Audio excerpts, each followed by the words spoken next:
వాళ్ళు ముగ్గురు వెళ్తున్నారు. శ్రీలంక ఉండండి, ఎవరు ఏం కాల్చొద్దు, కెలకొద్దు. ఎందుకు కాదేవరా? ఏమో ఏడిపోయింది. అమ్మ ఏమో వచ్చేస్తారు.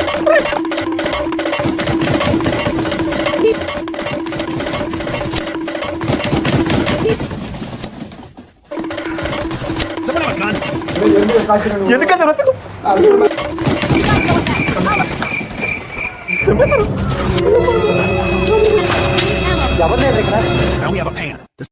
అక్కడ ఎవరైనా వచ్చి జెండా అవుతున్నారు. ఇదేమిటి ప్రభు, సమరానికి వస్తాడనుకుంటే సంధి కోరి కుటుంబంతో మిమ్మల్ని అయితే కొట్టలేవురా. మా దగ్గర ఉన్న గన్లు, బుల్లెట్లు, మెడికిట్లు అన్ని తీసుకోండి. మమ్మల్ని మాత్రం ప్రాణంతో లేదు అన్నా.